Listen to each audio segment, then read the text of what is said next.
ओशो जैसे व्यक्ति जिनको हम कहते हैं जीनियस, प्रतिभाशाली, जीनियस का मतलब ही होता है जो अपने समय के पूर्व आ गया।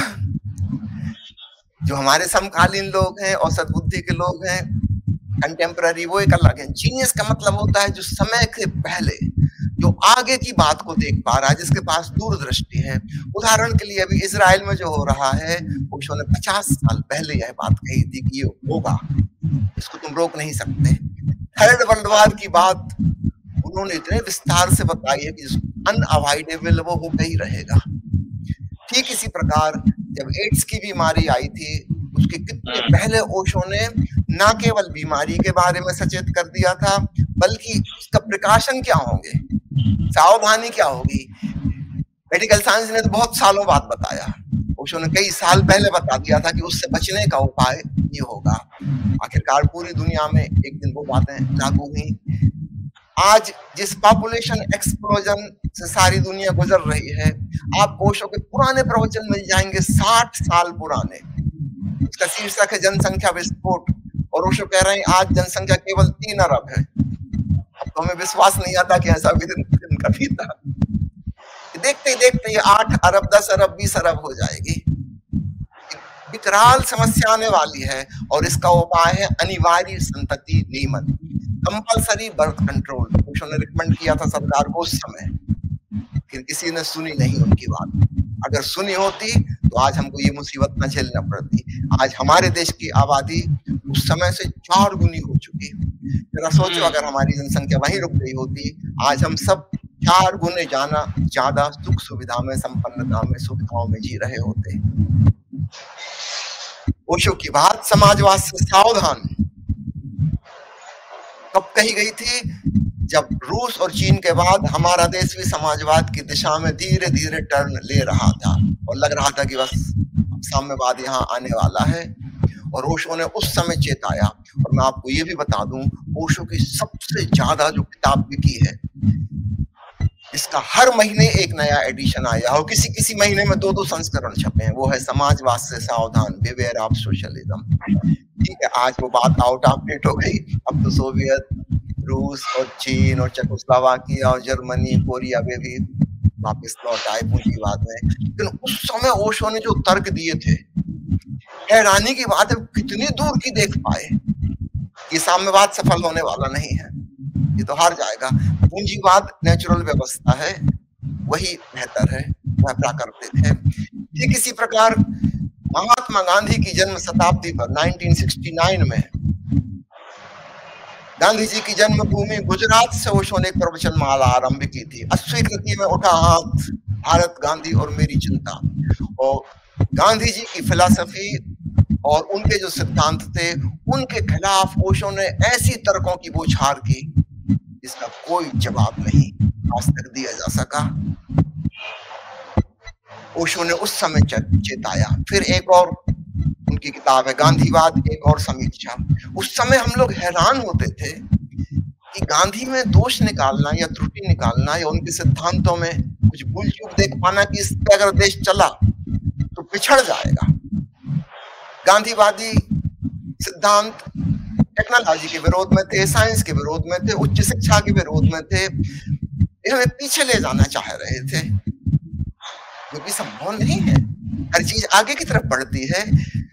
नदी का पानी जहां से गुजर चुका है, अब वो आगे बढ़ेगा सागर की तरफ, पीछे लौट के उद्गम की ओर नहीं जा सकता। वो गांधीवादी विचारधारा पीछे की तरफ लौटाने वाली थी। ओशो ने खूब चेताया, जगाया, माना कि उनका खूब विरोध हुआ, उनको खूब गालियां पड़ी, खूब अपमानजनक शब्द उनको सुनना पड़े, लेकिन ठीक समय पर उन्होंने चेताया और लोग जागे।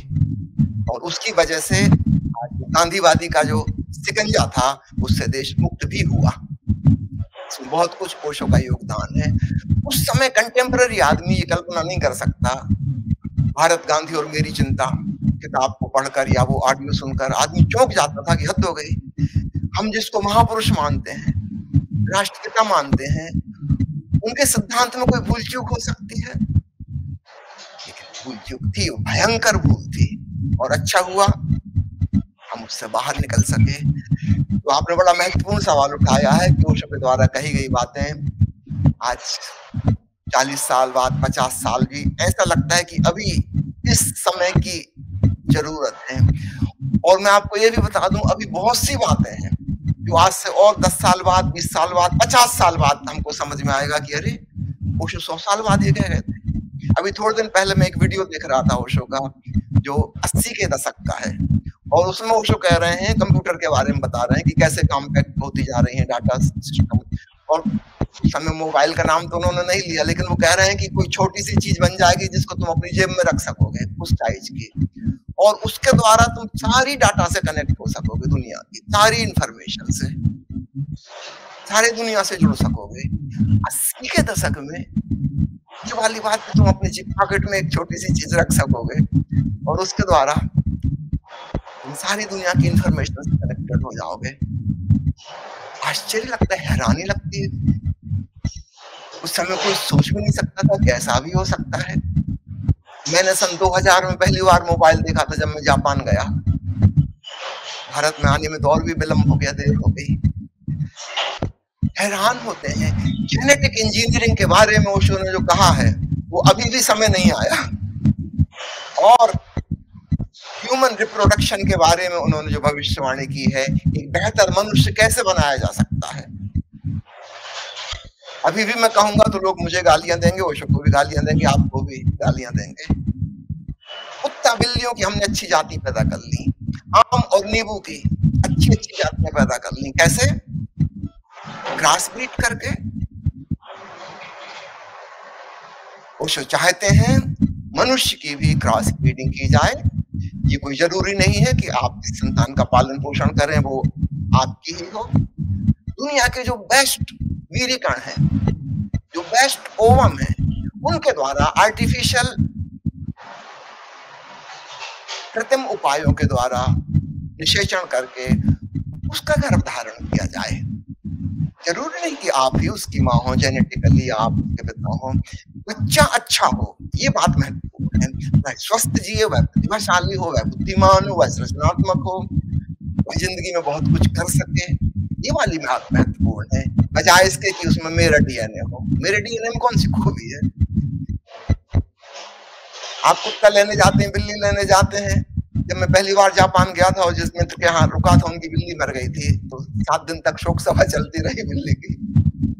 उसके बाद फिर वो नई बिल्ली खरीदने गए, मुझे भी ले गए बाजार में। मैं हैरान हुआ, एक से एक महंगी बिल्लियां थी। जो उन्होंने मीडियम दर्जे की बिल्ली ली, वो 5 लाख रुपए की बिल्ली थी।